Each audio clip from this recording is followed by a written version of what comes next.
everybody, welcome back to another episode of God Built This Podcast. I am your host, Maxine, and we're on episode 50. What's up?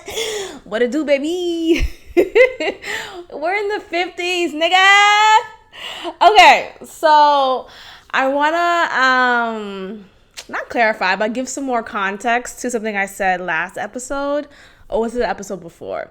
But it was a recent episode where I mentioned that I literally said he's back, referencing a man in my life who I've been on and off with for several years. And several years sounds so fucking long. Not 10 years or anything, but like 3 or 4 years. Yeah, about 4 years. He's back!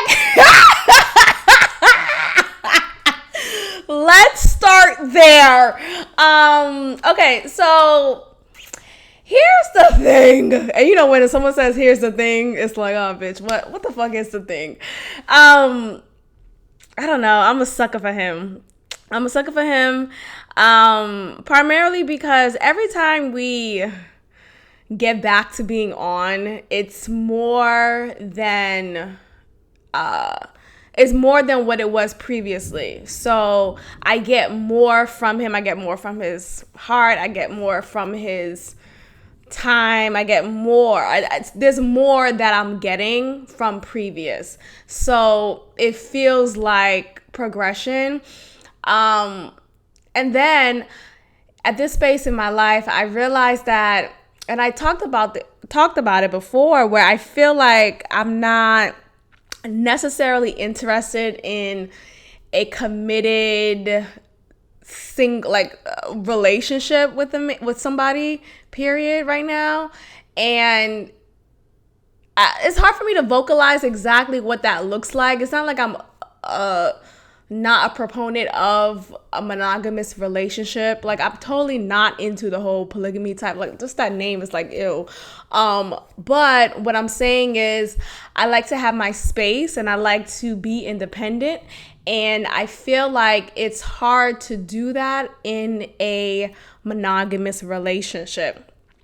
Or I just haven't experienced that. The last monogamous relationship I was in, he was super, super on me, like super clingy. There was no time for me. There was no time for independence. There was no time for any of that. So, you know, that could explain my extreme desire to hold on to my independence. And I'm also an Aquarius, and we have a tendency of being commitment phobes. So I get that.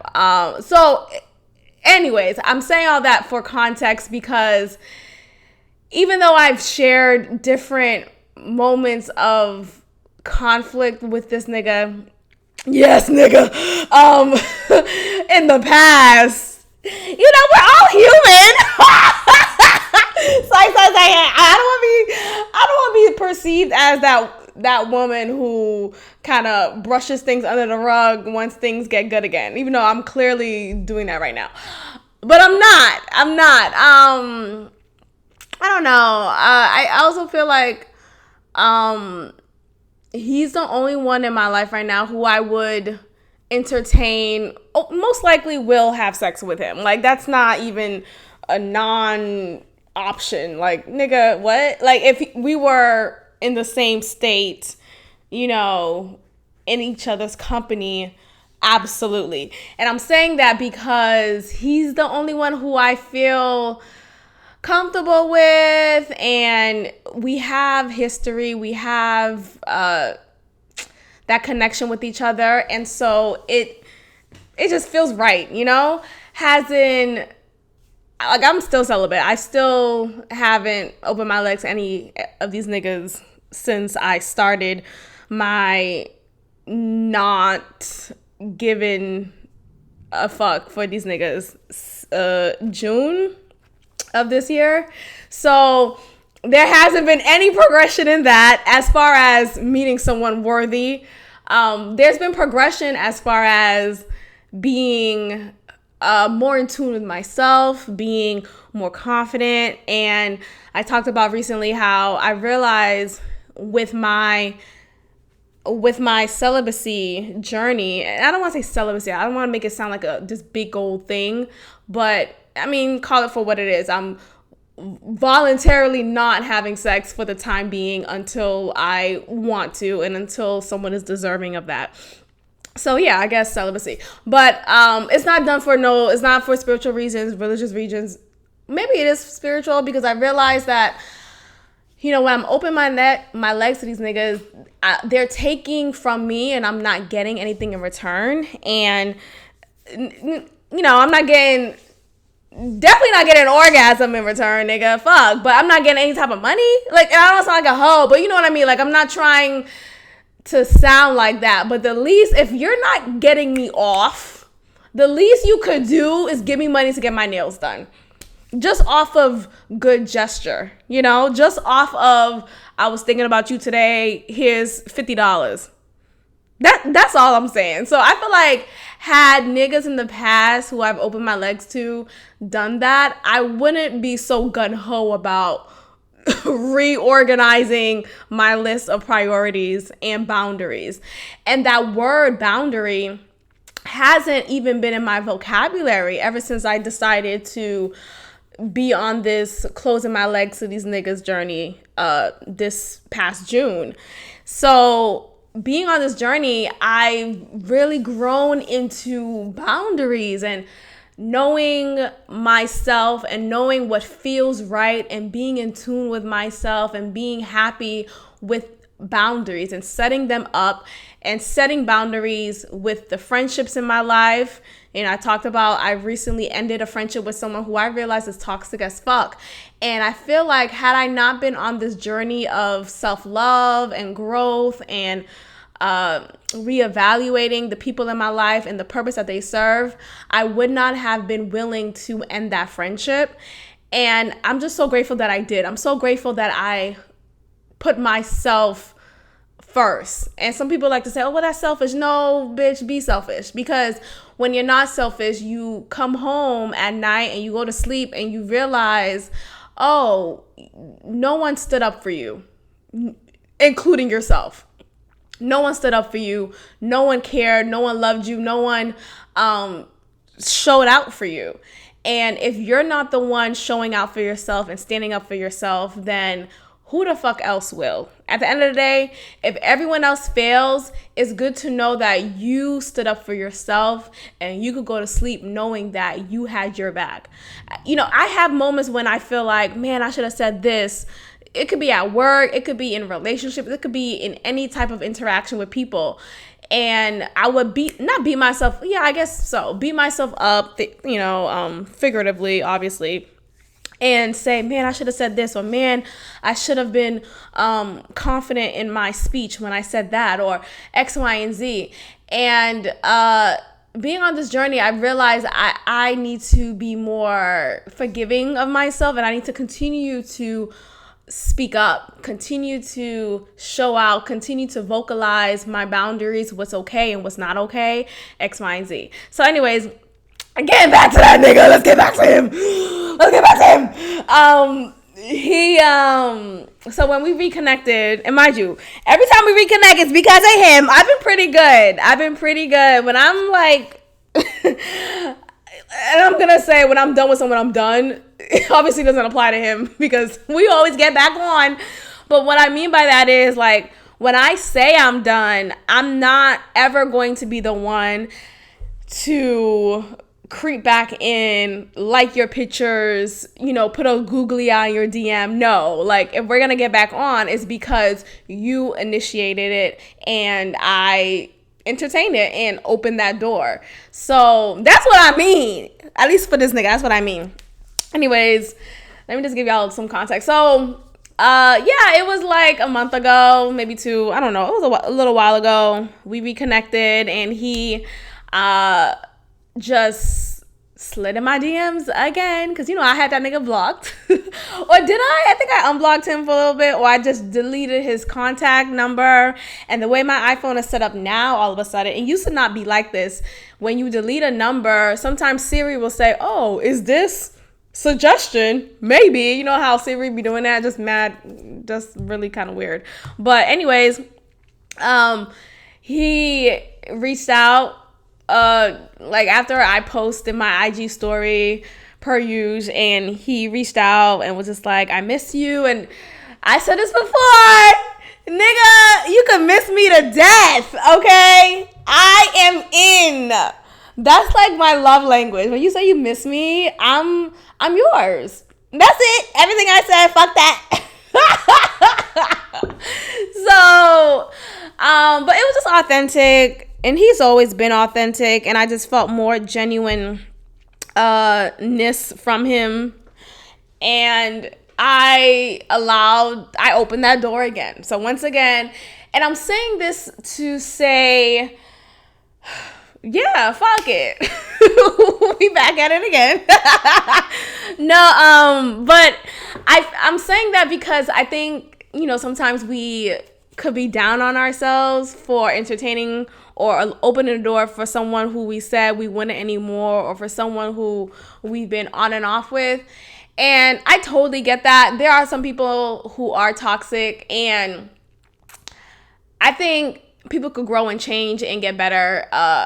As far as for him, I think there was a lot of miscommunication and conflict, and there wasn't much.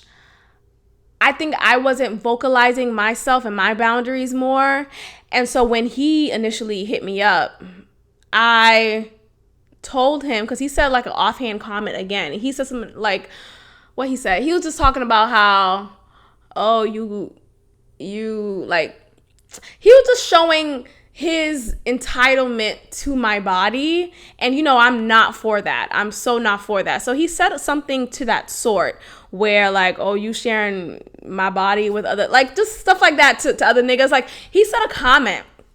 And so it was in that moment I said, oh no, we're not doing that. So I took that opportunity to speak up and show out for myself.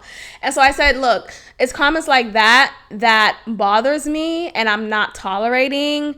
You don't own me. We're not in we never vocalized being in a committed relationship. So to say stuff like that is inappropriate. And I'm just like speaking very clear, very succinct, very nigga what, And I think when people receive that well, it shows a lot about who they are. I think because he could have so he responded and was like, I totally understand, Maxine. I'm not, I want you to be happy, and whatever you choose to do, I support. And he doesn't want me to feel, he just like, his intention is not for me to feel like he's entitled, and he apologized for coming off that way. Like everything was so genuine in his response that I felt like he heard me finally. I felt like I was clear, and I wasn't apologetic for my feeling. I wasn't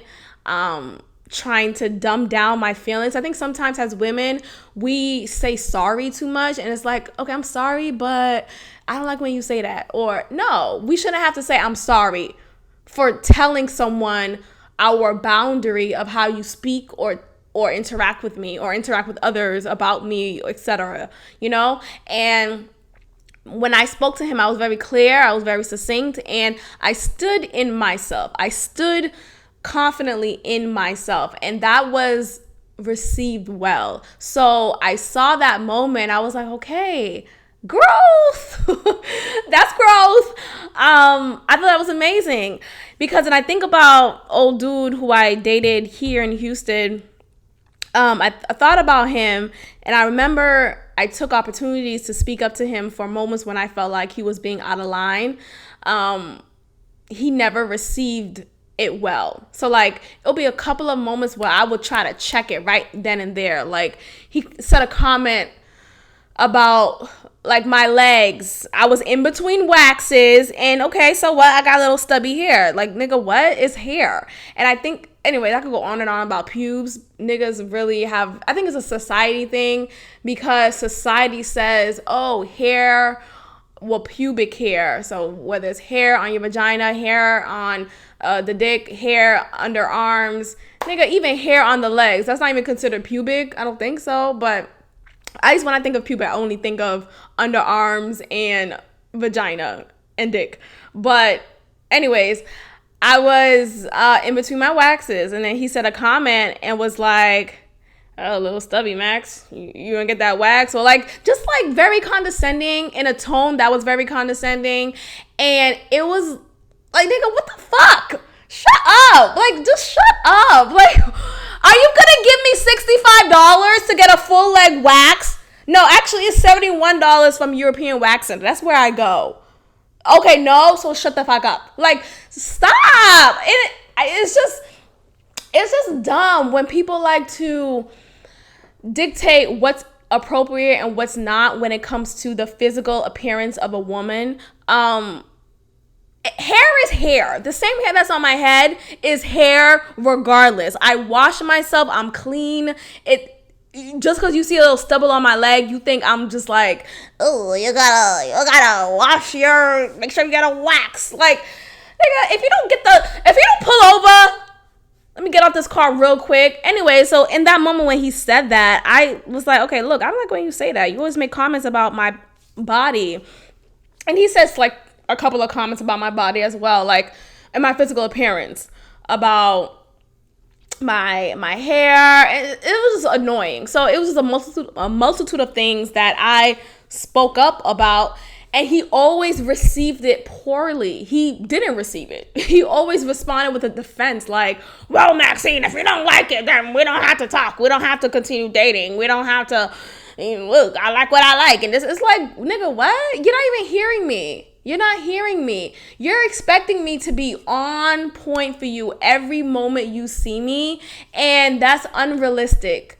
Like, God forbid if we were to live together and you see me in the morning and my breath is morning breath, and like, what would you do? What would you do? Anyways, I say all that to say, when people can't receive your standing up for yourselfness, your response and your clarity of the boundary that you're setting for yourself, when people can't receive that well, that says a lot about them, and it says a lot about the relationship that you have with that person, and it's a no-go, Instead, his response should have been, you know what, you're right, my bad, I'm forcing it, or whatever, but something more respectful, something more understanding, and just not misogynistic.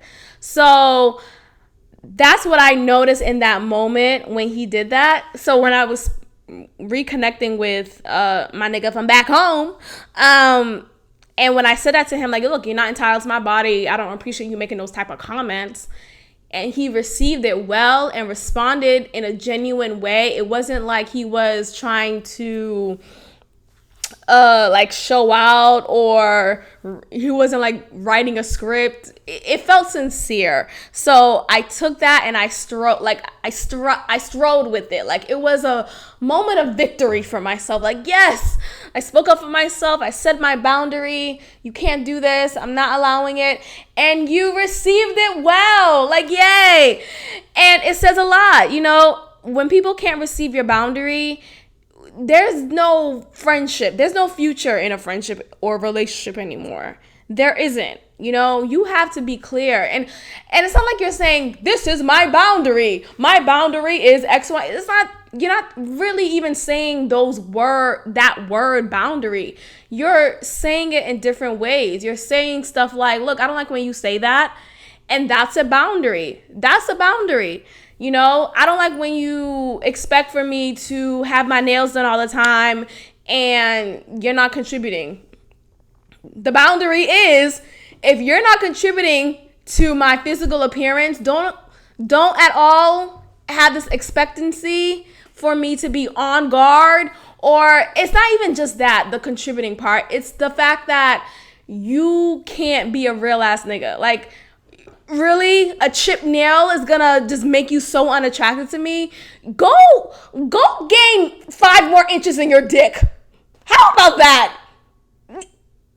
Look, we could talk about it, but like, these niggas out here who are so quick to comment on a woman's physical appearance, they don't have big dicks. That's it. That's the tweet. I don't think you heard me. These niggas out here who are quick to comment on a woman's physical appearance don't have what? A big dick. What are we talking about? You worried about my chip nail and my stubby ass legs, my stubby hair on my legs, but your dick is small? What? Huh? What are we talking? Okay, you worry about a little hair on my pussy, but your dick doesn't even fit all the way in. Shut up and close the door. I'm sick of you. I'm sick of you niggas. Anyways, I just want to express that because it's like this is the second experience I had with a man who literally has a short dick and is so worried about a woman's physical appearance. My ex, the one who I actually had a real official relationship with, nigga, same thing. Okay?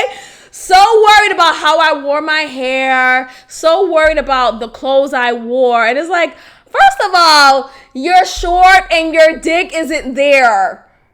Nigga, please be thankful that my hairy ass pussy is in front of you. I gotta go.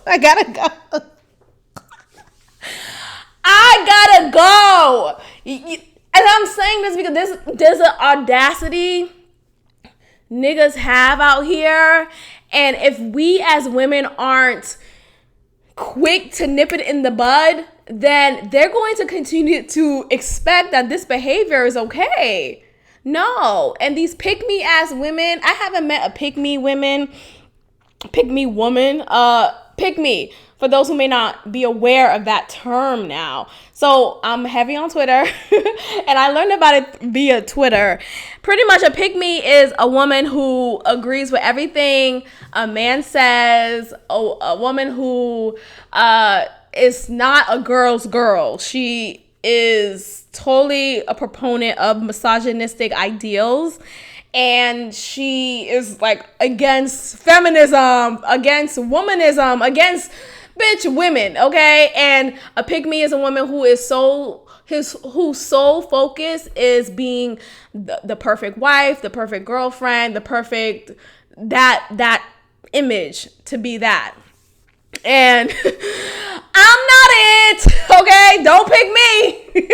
Don't pick me. Okay?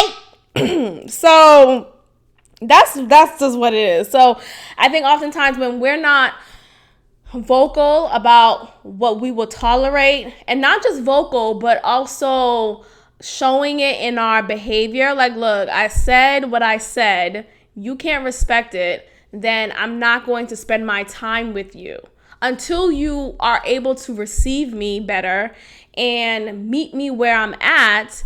Then we can move forward, right? But I said what I said. So anyways, this is just I just want y'all to do better. I want us to do better. So I just think it's important for us women. And I'm saying us, like I'm sure some men listen. Hey, shout out to y'all niggas. But I'm saying this primarily for the women because we need to sit down with ourselves and think, okay, look, he said this, I didn't really like it. How am I going to approach him about it? And this goes with any relationship, not just a romantic one, but with friendships, with work relationships, okay? And yeah, talk about that. Anyways, but yeah, this goes with anything in your life. So back to old dude. Yes, I reopened the door. Nigga has a revolving door in my life. What the fuck? But I think with him there is, I don't know. If I want to be real with myself, he has been single for a while too, just like me. I think he is someone who I think we match in a lot of ways as far as wanting and as far as honoring our independence. We match that so well. I could see that in him too. He likes to be with himself. And I say with on purpose. I know by myself is the proper way to say it, but I'm purposely saying with, because when I'm with myself, there's an extension of me alongside of me. Like, I'm not just in my body, but I'm with my body, if that makes sense. Like, I'm not just walking the street by myself, I'm walking with myself. Like, it's me and myself. I'm fucking crazy. No. Maybe that's why I have a podcast. But anyways, I think it's important for me to have a space to myself and have that independence. And I see that he feels the same way. He doesn't say that, but I can see it in his actions. I can see it in the way he is. He's not quick to be in a relationship. He's not. His last serious relationship was with his baby mama. Yes, he does have a son. But he's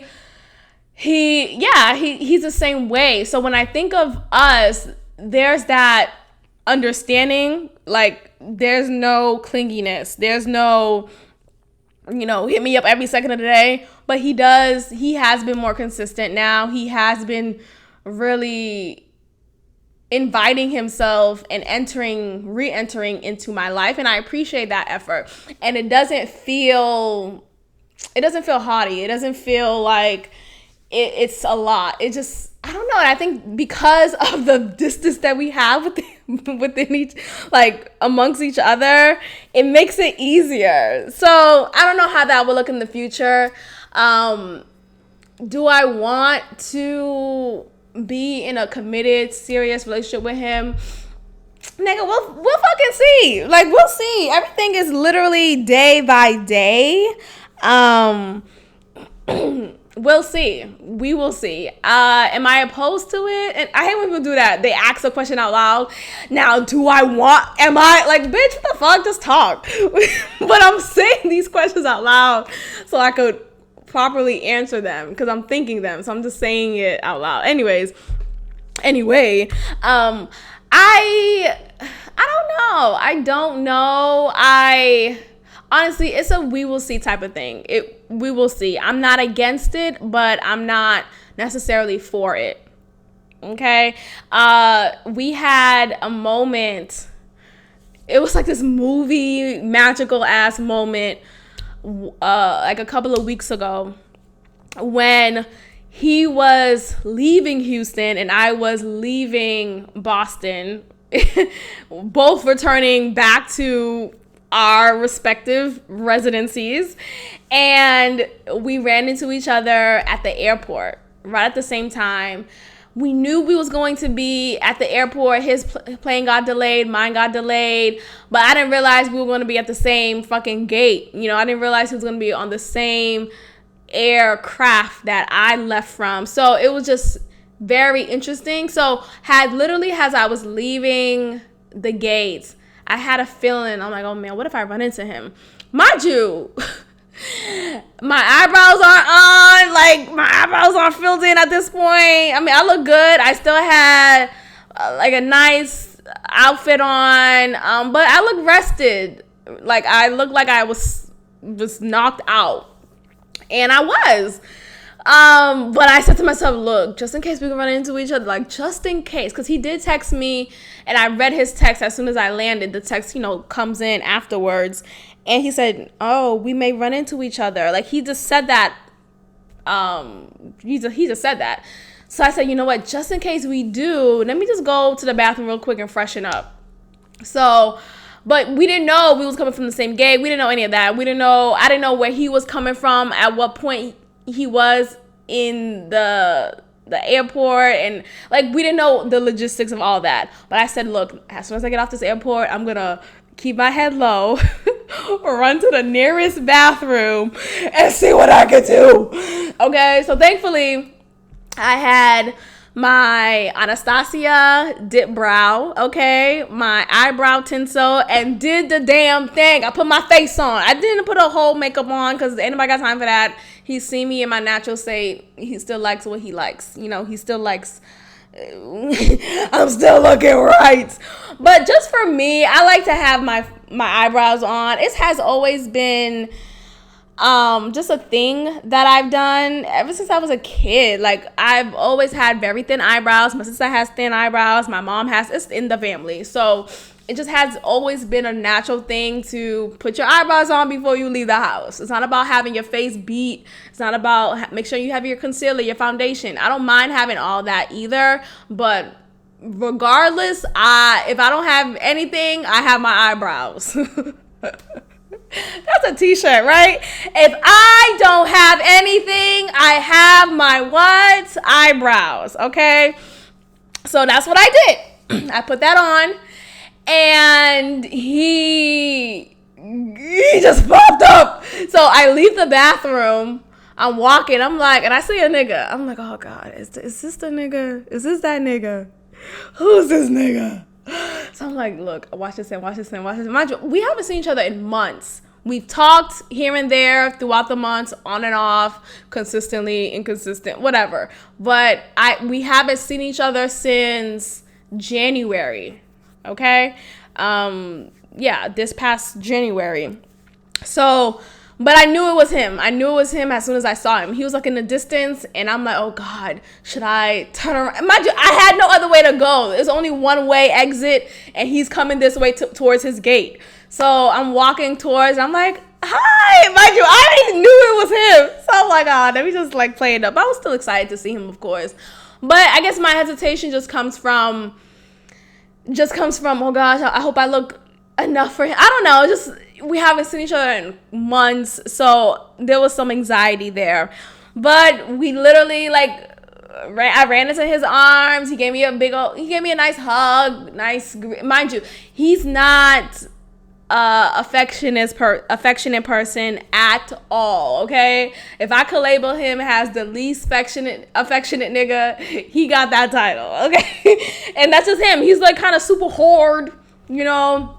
But once you get to know him, he's really compassionate and really nice guy. He's a nice guy. So when I ran into him, and he immediately greeted me with a kiss, not just on the cheek, but he said, give me a kiss. Like, we kissed each other on the lips.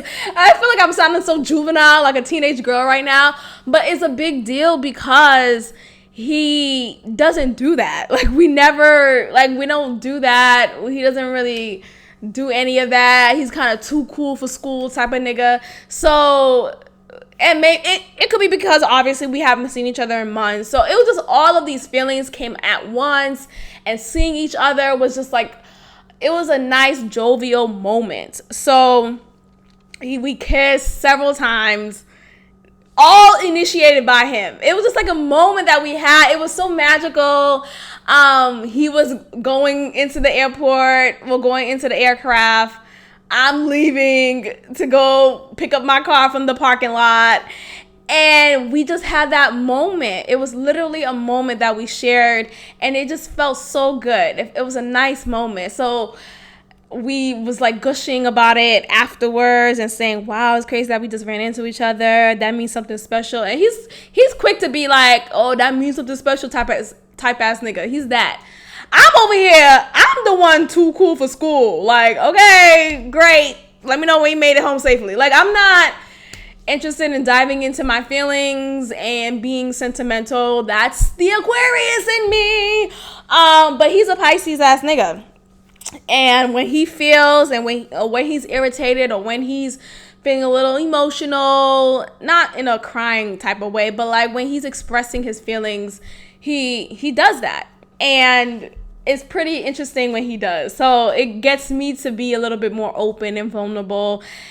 And what I like about us is there's growth. When I think about where we started to where we are, there's growth in it. But look, I'm going on and on. I say all that to say the door is fucking open for him again. And, we'll see where things goes. I will keep y'all posted. Hello? But I will keep y'all posted. We'll see where things go. But yeah, like I said, what really allowed me to open that door was his reaction to me setting the boundary for his comment that I felt, and that was showing his sense of entitlement. So the fact that he reacted and received that well and was respectful, and it didn't feel insincere, it was totally sincere. It made me see, wow, okay, there's like, I could converse with him. He's not quick to be defensive and not hear me out. Hey everyone, please support God Built This podcast by becoming a patron at patreon.com/GodBuiltThis. You can pledge to pay $5 or more monthly. Any amount is appreciated. Your money goes towards production costs of the show, and you'll have exclusive access to content that will only be released on patreon.com/GodBuiltThis. That is patreon.com/GodBuiltThis. Now let's get on with the show. So that was great. Anyways, I'm done. Ugh, I'm tired of these feeling shit. Let's talk about these topics. Okay. Let me just talk about porn real quick. Yes, porn. You heard porn. Okay, I was hanging out with my uncle a couple of days ago. Okay. We were watching CNN and a commercial came on. Lisa Ling, this woman, okay? I still have love for her because she used to be on The View. She was like one of the first members of the original cast. So there's still that, okay. But look, she has been creating documentaries lately, well, for a while now. But she's been creating documentaries for a while now, and it's been showing on CNN.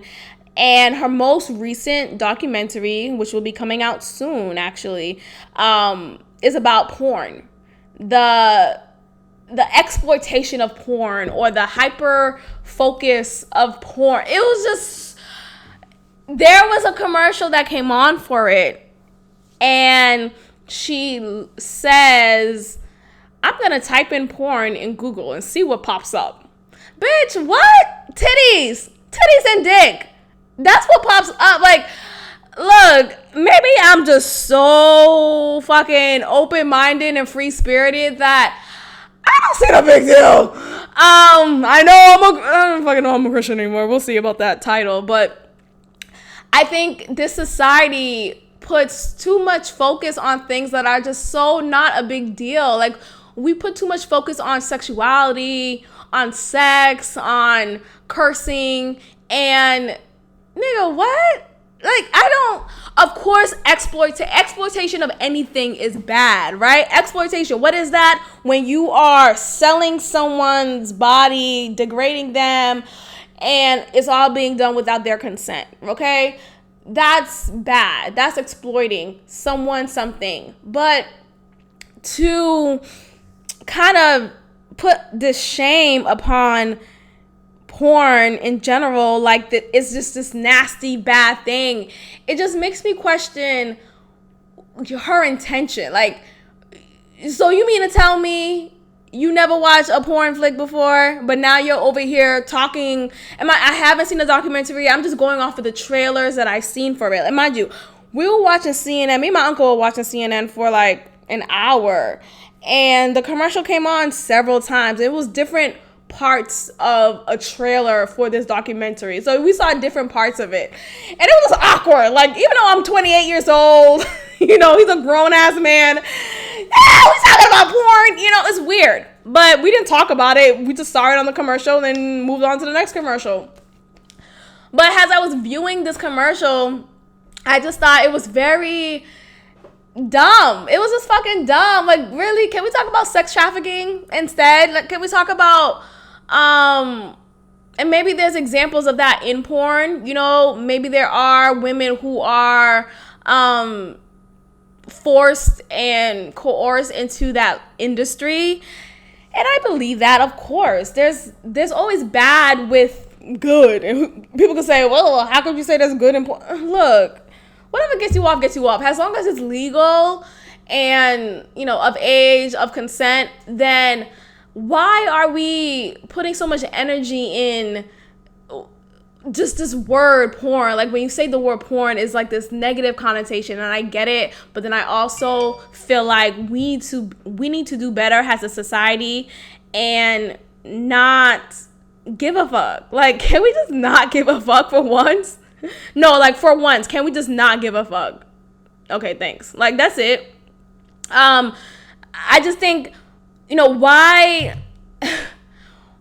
is having sex such this scandalous thing? Why is someone's sexuality such a scandalous thing? There wouldn't be a need to have an LGBTQIA plus community if this society didn't make it an issue. There wouldn't have to be the question of, can we have a gay president? All of this, when I really sit down and think about it, it's ridiculous. It's ridiculous that we're having these conversations and that we're so focused about people's decision in their intimate life, in their intimate relationships. We all are aware of. Like, that's so dumb. Anyways, I just think there was one trailer in particular that I was really annoyed with.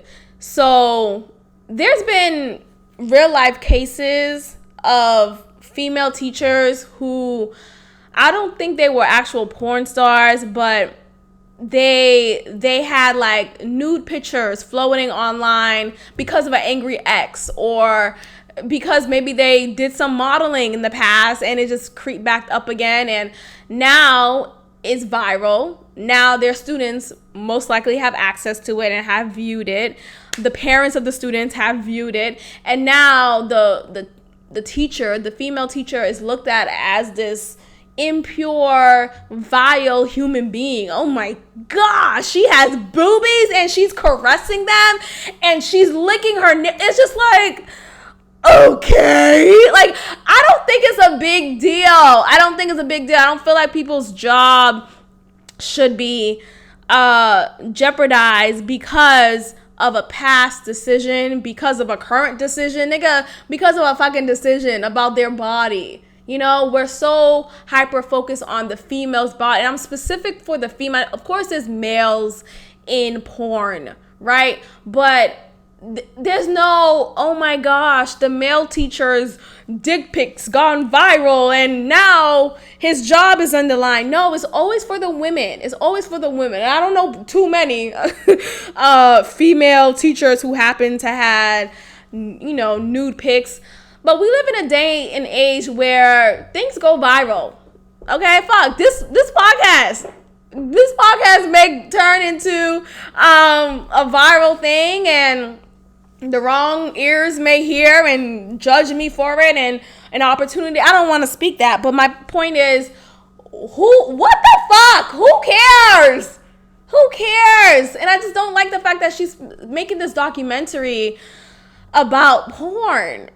Look, I'm gonna watch it to see exactly what is she touching base off on, what is she really focusing on. But that trailer that she showed of, it was students who were like sneaking in the back of the school looking at photos, and then there was a next shot on the female teacher in the classroom, and it's like a blurred shot of her, and it's like, oh, you could kind of put two and two together, that the kids came across pictures of their female teacher who happened to be nude online. And I don't think that's okay for us to shame people's personal decision. You don't know what choice she had to make, what circumstance she was under for her to decide to do that, or not even decide. What if she was in an intimate relationship and shared these intimate photos, and that nigga decided to be petty and post it online because she decided to break up with him because he was a trifling ass nigga? Oh, is she still at fault? It's just ridiculous. Like, we need to move forward in this society and stop worrying about things that don't really matter. Can we worry about these victims of Robert Epstein? Can we worry about sex trafficking victims? Can we worry about these cheetahs being extinct? Oh my gosh, can we talk about this for a second? This is a segue, okay? First of all, Cheetahs are going extinct. And this is an issue. I am not an animal advocate. Okay, because I am not a vegan. I'm not vegetarian. A bitch likes meat. Okay, figuratively and literally. But I was watching CNN. I was just so enthused with the content I was watching on CNN, so I had to talk about it. But I was watching CNN after that fucking porn commercial by Lisa Ling and her documentary ass. There's cheetahs that are limited now because these ultra rich ass Albanians and oh my god, that's an albino. No, not albino. Wait. You know what I mean? The Middle Eastern, whether they're from Somali or whatever. I don't think I said Albania. Oh god, we're moving on. But those ultra rich ass people in the Middle East, okay? Apparently, they are extracting these cheetahs from their territory, from the wildlife that they should be living in, that they should be habitating in. You know why? Because they want to keep them as pets, and not because, I feel like I could take better care of them in the comfort of my home. No, because they want to post them on Instagram, receive enough likes and popularity, have their profile and posts go viral and receive money from it. When your things go viral, there are ads, there are brands that will come to you in hopes that you will partner with them to promote their business. So there's money in going viral. There's money in being popular online. So there's the logic in that, but it's the lack of humanity that is shown in this case. Cheetahs need to be in the fucking wild, not in your backyard. Stop it. And I wish that these cheetahs would just kill these niggas, because the fact that there are so many people in that area who thinks this is okay and that is cute is really despicable. It's not just for cheetahs, but cheetahs was the focus that I saw on CNN. But there are elephants who are on the verge of going extinct. There are people who are killing elephants. There are people who are taking them in the zoos and are not properly caring for them, if caring for them at all, using them for an attraction so people could come to their site, take pictures with them, for a fee. And that's the thing. And we see that online. I've seen several people online, and this is not to shame the people who I see online. The cheetah pets, I'm shaming them. But there is that attraction about going to Thailand and, laying next to a cheetah, laying next to a tiger, laying next to an elephant, riding an elephant. And at first, I don't know, I still do see the initial draw to that. It is visually stimulating and it's pretty cool. Oh my gosh, you got this exotic experience, cool.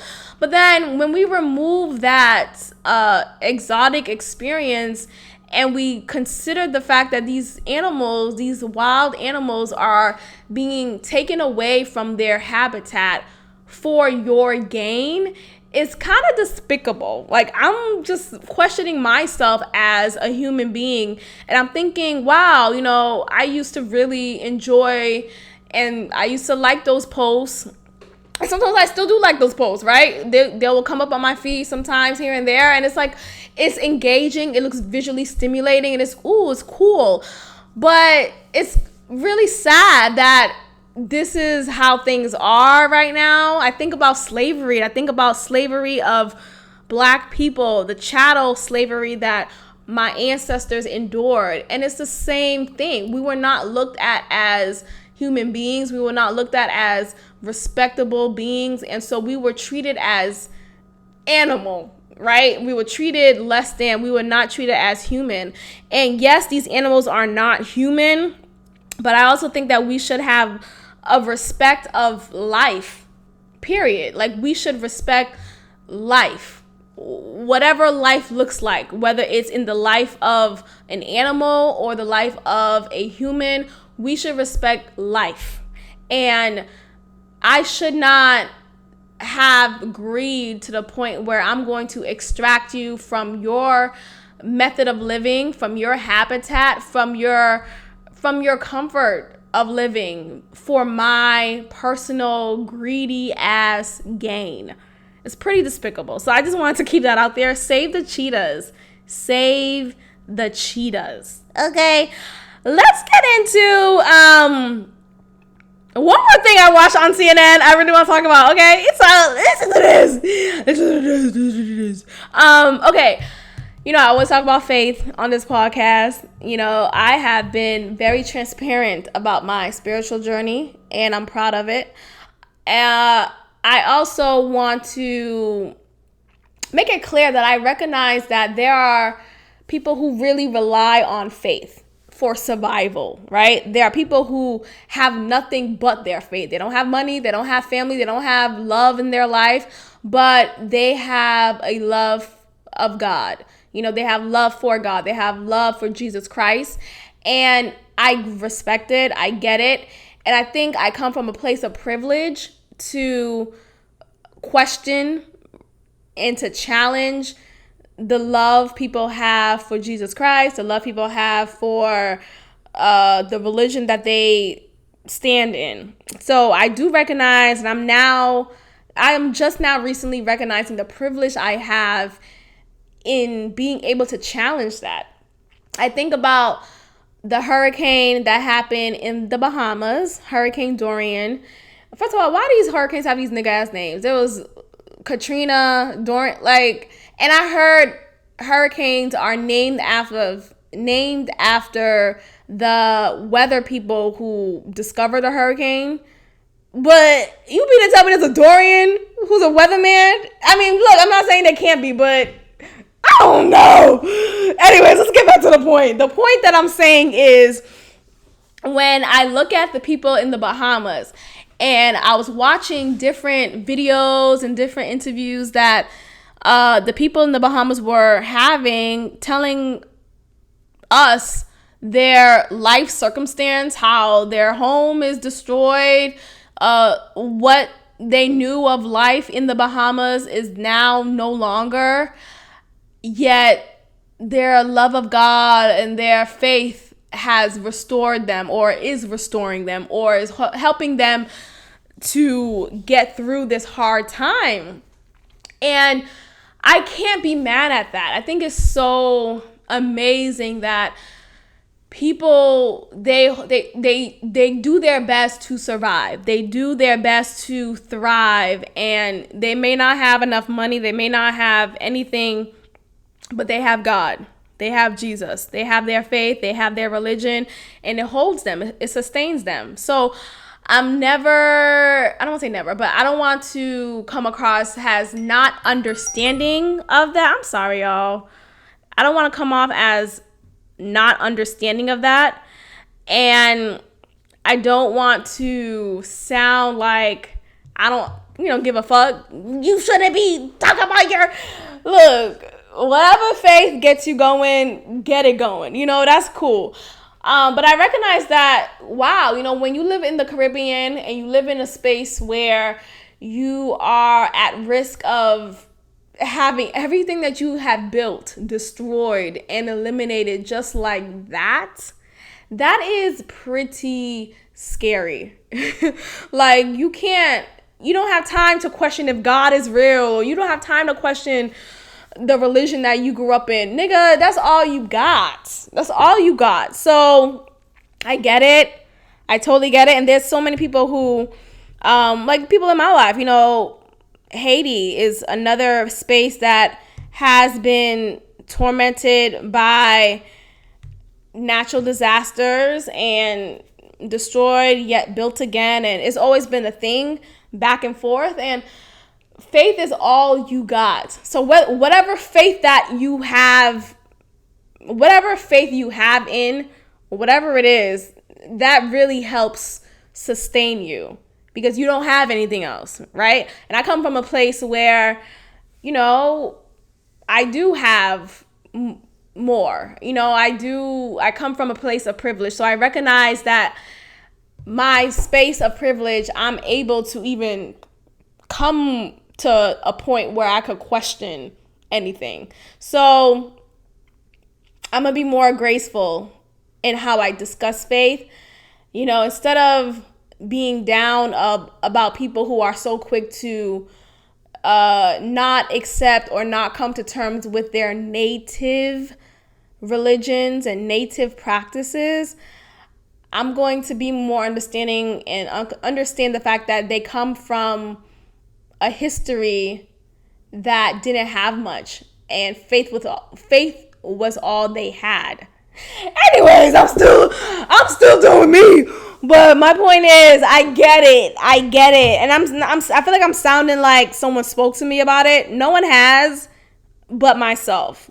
Like I said, I think it's very important for people to be in tune with themselves, talk to themselves, be with themselves, and, you know, reevaluate certain things and be honest with themselves and converse and whatever. So in doing so, I realized, you know, there is a reason why faith is non-negotiable. Like, there's no question about, is this real or not, or is this something that we should follow or not. It's like, no, this is a thing that has been sustaining me since I was a kid, and I lived in a space that was riddled with natural disasters. All I have is my faith. I get it.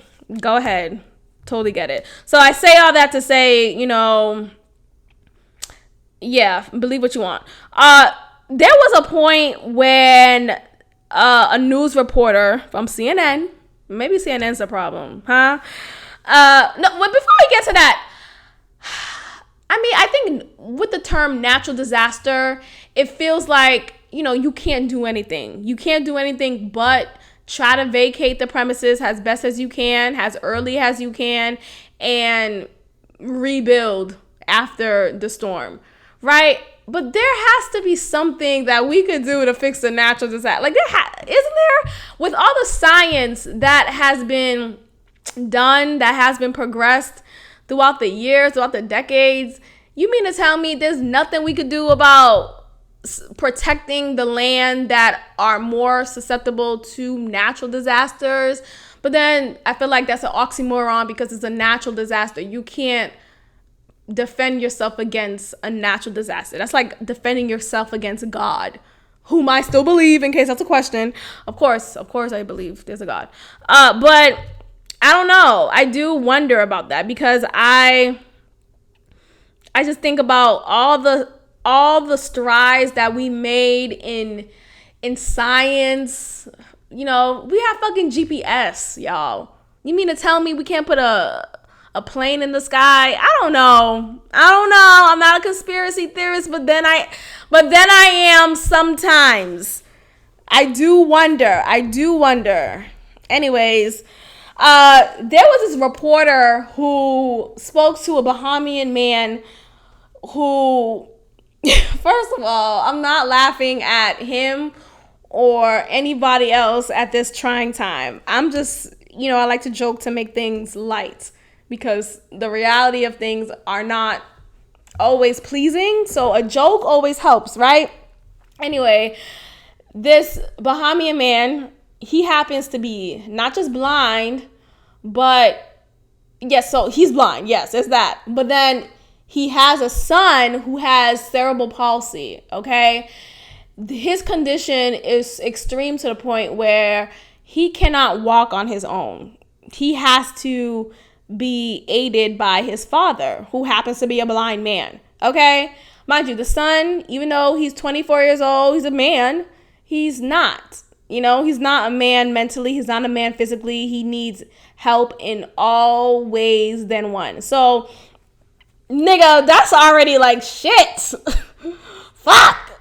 Okay? So there's that. And he's alone. I didn't hear any other adult in the house who was helping him. It's just them two.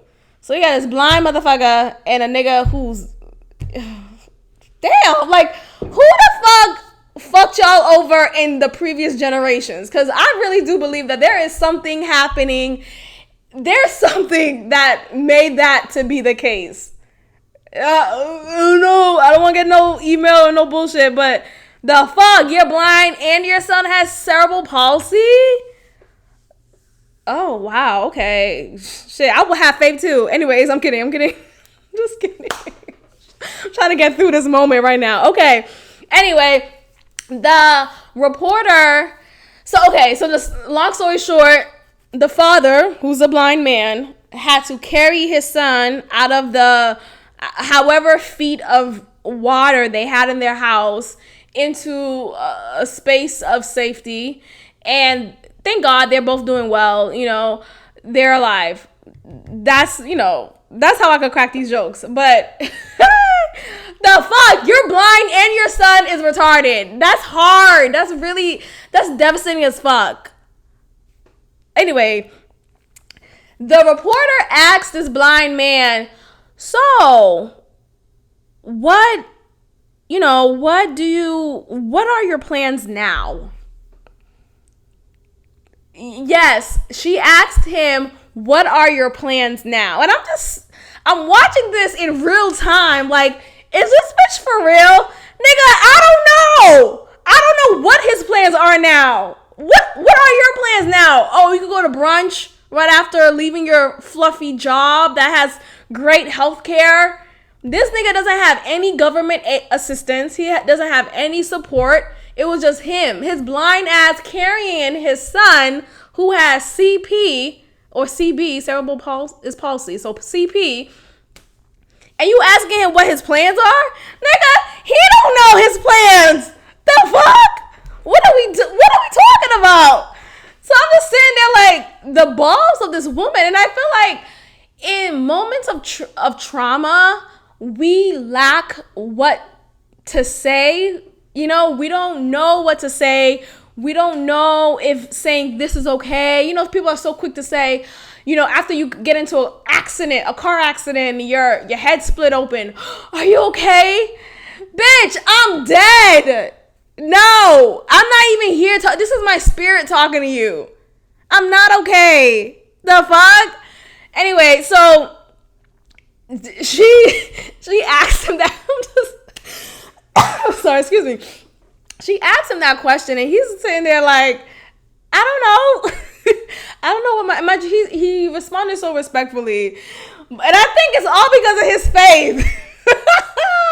It all comes down to having faith. God bless you in your faith, but nigga, I would have been, bitch, I don't fucking know what my plans are. Do you want to give me some money? Huh? Do you want to fly me out? Because I don't fucking know.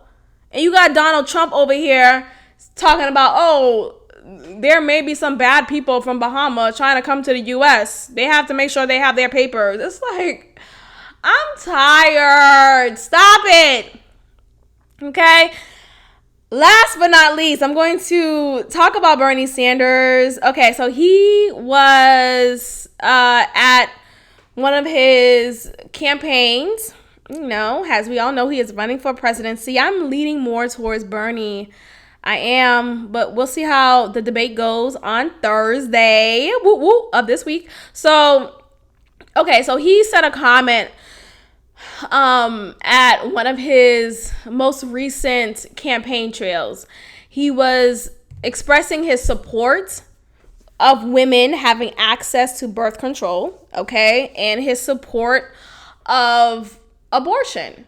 So I'm like, oh yes, okay, yes, I support, yay, my divorce. Where's that from? Brown sugar. Anyways, he was in support of that, okay? So he made a comment saying that he was like speaking in just in theoretics. He was saying how, a woman who lives in a third world country, in an undeveloped country, who already has 5-6 kids, if she feels like having another kid is not substantial or conducive to her already environment that she's living in, he is in support of that.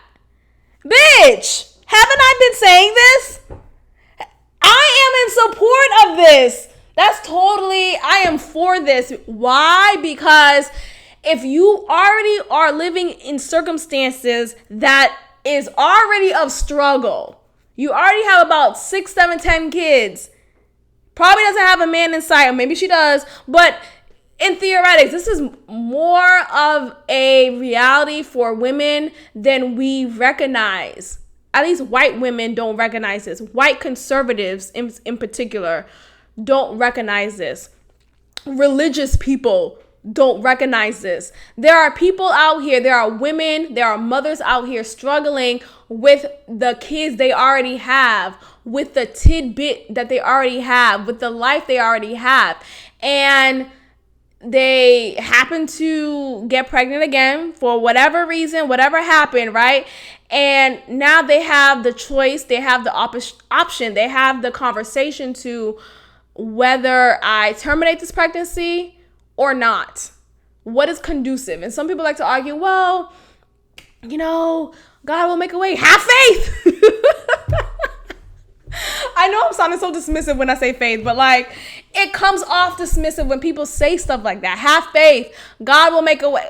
Girl, right now, I don't see a way, and I'm not here trying to step on faith right now because I already got 6, 7 kids. I only have enough money to feed 2 of them, not even myself, just 2 of these kids. And you mean to tell me to bring in another child?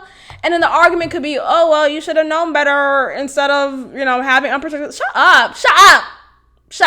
That's my response on that. Anyway, so Bernie Sanders' comment about that was compared to eugenics. And eugenics, let me give y'all the actual definition of this fucking word that was used improperly, okay? So eugenics is a movement that is aimed at improving the genetic composition of the human race, okay?